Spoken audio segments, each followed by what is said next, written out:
ये जो वक्फ एक्ट पे हमला है, ये वक्फ के ऊपर हमला है, ये उस तरीके से है जैसा CANRC का हमला जो था वो ना सिर्फ मुस्लिम कम्युनिटी की बल्कि बाकी भी कमज़ोर तबकों की, SC ST और OBC की सिटीज़नशिप छीन के उन्हें ग़ुलाम बना देना। अगर वक्फ ख़त्म होता है तो मुस्लिम कम्युनिटी के वजूद पे सीधा सीधा हमला है। ये वक्फ कैसे बना इंडिया में, क्या उसकी हिस्ट्री है, उसके बारे में एक हम वाइट पेपर लिख के और हमारी बुनियादी क्या क्या कारगुजारी रहनी चाहिए ताकि वक्फ को बचाया जा सके। हमारा सीधा सीधा कहना ये है कि हम अपना वक्फ एक्ट हम तजवीज़ करेंगे। Let us use this as an opportunity. जो हम पे हमला किया है, हमारा टेम्परेचर नापा है, हम भी ज़रा उनका टेम्परेचर नापें। अब तो हमारा रास्ता वो है, हम उस पर कायम रहेंगे जब तक नया वक्फ एक्ट मुस्लिम कम्युनिटी की तरफ से नहीं आके लागू हो। तो अगर मजबूती से आंदोलन होगा तो JPC क्या, किसी सरकार में भारत की जनता को ख़त्म करके, भारत की जनता को नकार के कोई एक्ट पास करने की ताकत और हिम्मत नहीं हो सकती। तो अब हमने ये सोचा है कि जिन्हें देखना है एक बार और एक बार और वो देखें। हम लोग तो आंदोलन के रास्ते पे जा रहे हैं। हम इस सरकार के इस बिल को, इस सरकार के इस फैसले को जो उन्होंने शेड्यूल कास्ट कम्युनिटी में और शेड्यूल ट्राइब कम्युनिटी में डिवीज़न क्रिएट करने का किया, पूरी तरीके से नकारते हैं।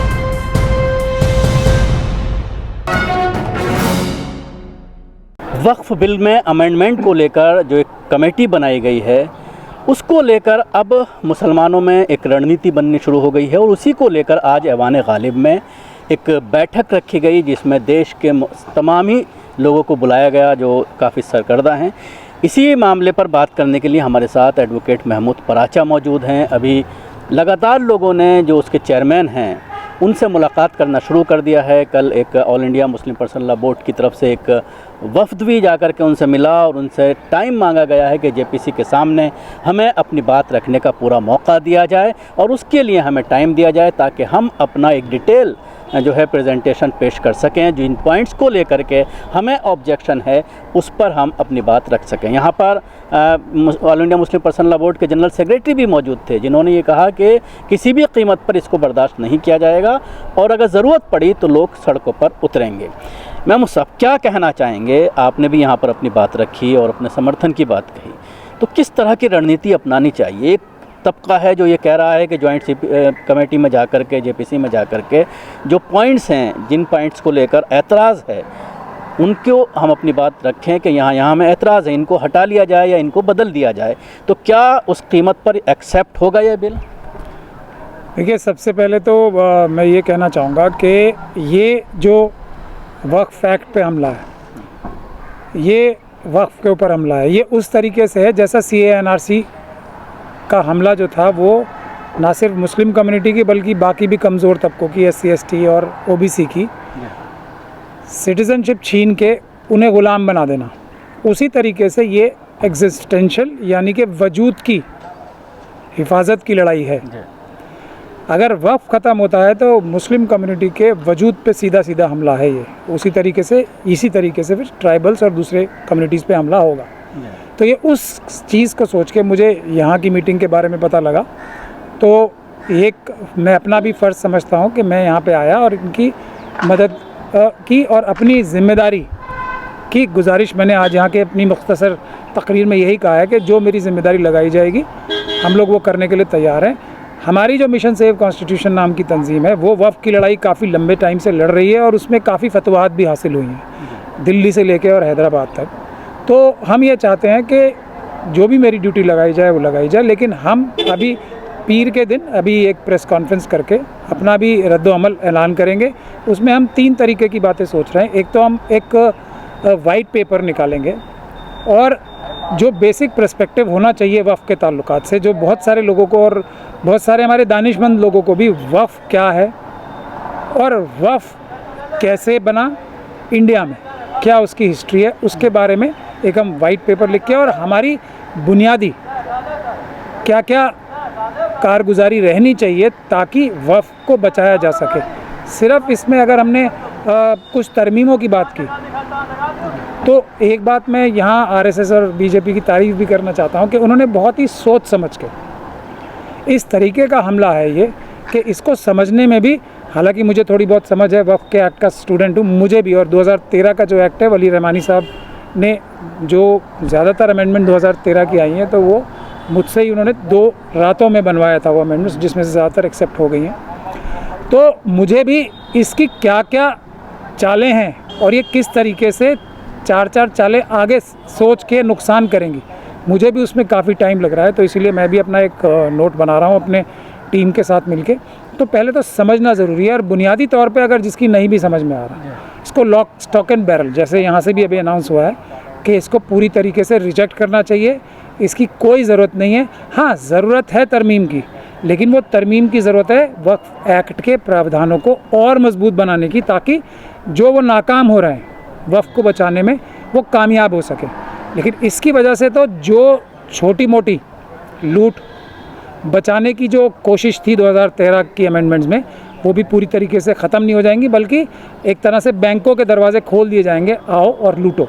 जहाँ तक जेपीसी में जाने का ताल्लुक़ है, जेपीसी के सामने अपनी गुजारिश रखने का ताल्लुक़ है, देखिए अब अलग अलग राय हो सकती हैं और मैं भी अपने रवैये में तब्दीली ला रहा हूँ। कुछ लोगों की राय ये है कि जो चोर डकैत होते हैं, जो लूट कर ली उन्होंने या वो जो लूट करना चाहते हों, उससे जाके गुजारिश करके ये कहा जा सकता है कि आप ये धंधा अपना छोड़ दो, चोरी छोड़ दो, और ये जो पुराना आपकी चोरी किया हुआ सामान है वो वापस कर दो, और आगे एकदम तयन कर लो कि आगे से आपको चोरी नहीं करेगी। ये भी एक रास्ता हो सकता है, लेकिन मैं उस रास्ते को मानने वाला नहीं हूँ। मुझे पता है जो आदमी, जो तंजीम बुनियादी तौर पे भारत का संविधान ख़त्म करके देश को लूट लेना चाहती हैं, जो चोरी की बुनियाद पे ही, बेईमानी और ये इसकी बुनियाद पर काम करना चाहती हैं, वो हमारे बात करने से नहीं मानेंगी।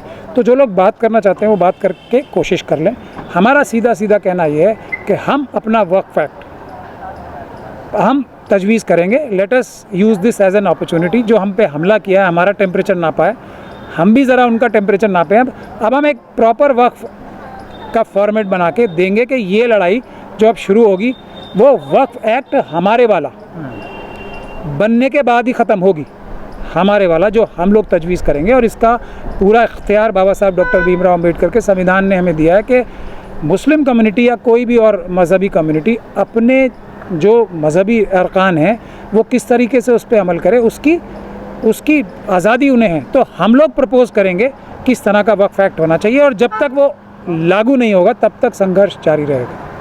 जेपीसी के फॉर्मेशन को लेकर एक ये बात कही जा रही है, मुसलमानों के अंदर भी ये बात गर्दिश कर रही है कि अगर सरकार को पास करना होता तुरंत पास कर देती, जेपीसी क्यों भेजती। और उसके साथ ही जो उसके चेयरमैन हैं बड़े सेकुलर आदमी हैं, सबकी बात सुन रहे हैं, कोई भी उनके पास जा रहा है उससे मुलाकात कर रहे हैं। और जिस तरह से मुंबई में भी उन्होंने कुछ बरेली तबके के लोग थे, बरेलवी उलमा इकराम, उनके साथ बैठ कर के बात की, बाकायदा उनका जो प्रेजेंटेशन था उसको सुना संजीदगी के साथ।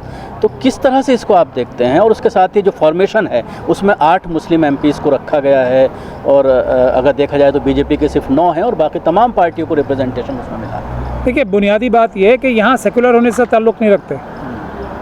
ये तो आप उसी तरह की बात हो गई जैसे मोहन भागवत साहब एक मस्जिद में गए थे और वहाँ के कोई इमाम की शक्ल में एक इंसान बैठे हुए थे, उनसे उन्होंने कुछ मालाएं या क्या क्या ली थी मुझे पता नहीं, जिसका नाम तस्बीह दिया जा रहा था।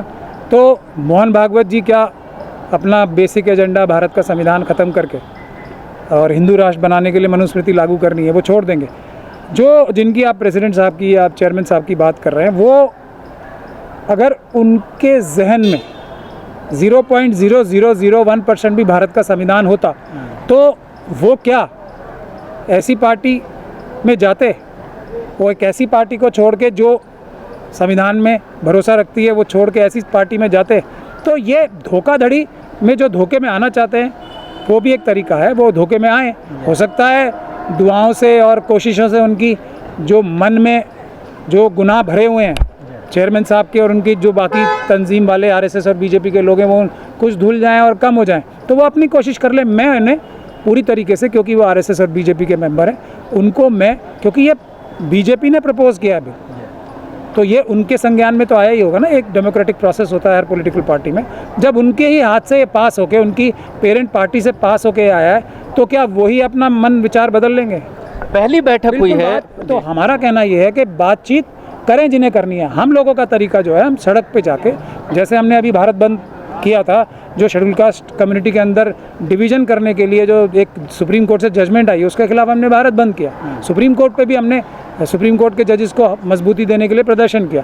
तो हमारा रास्ता वो है, हम उस पर कायम रहेंगे जब तक नया वक्फ एक्ट मुस्लिम कम्युनिटी की तरफ से नहीं आके लागू होता। जेपीसी में जो बातें हुई हैं उसको लेकर भी यहाँ पर चीज़ें सामने आई कि कुछ एमपीज़ के ज़रिए कहा गया कि तुम लोग लैंड जिहाद कर रहे हो, मुस्लिम एमपीज़ की तरफ इशारा करके इस तरह की बात सामने आई।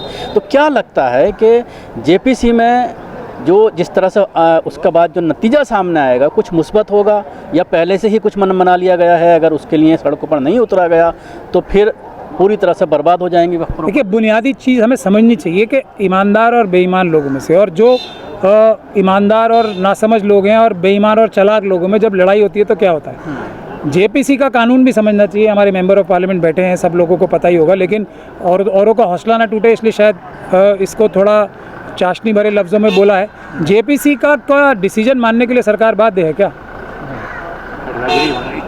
कोई बाध्य नहीं है ना। तो इस सारी एक्सरसाइज का कोई फ़ायदा नहीं है। तो अगर मजबूती से आंदोलन होगा तो जेपीसी क्या, किसी सरकार में भारत की जनता को ख़त्म करके, भारत की जनता को नकार के कोई एक्ट पास करने की ताकत और हिम्मत नहीं हो सकती।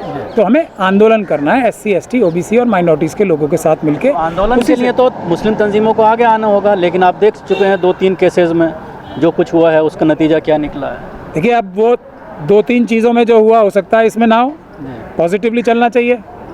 हालांकि एक्सपीरियंस हमारा ये बताता है कि ये मुलाकातों के दौर से किसी को ज़ाती फ़ायदा तो हो सकता है, जो अभी भी एक कमेटी का गठन हुआ है यहाँ से, लेकिन कभी भी इज्तिमाई और बुनियादी फ़ायदा नहीं हुआ है आज तक। जो मैंने आपको यही बताया ना, जो आप चोर लुटेरे हैं उनसे जाके क्या बातचीत करके लाओगे? जो आपने चोरी किया है सामान या चोरी करना चाहते हो वो अपना धंधा बंद कर दो, तो हो ही नहीं सकता ना। तो इसलिए, लेकिन फिर भी कुछ लोगों का शौक़ और ज़िद है कि बात करने से शायद कुछ ज़ाती फ़ायदे के अलावा भी कुछ हासिल किया जा सकता है। तो वो बेशक नहीं है कि बात में कहीं देर ना हो जाए। नहीं, देर तो हो ही हुई है, देर तो ऑलरेडी हुई हुई है, अब कौन सी देर होनी है?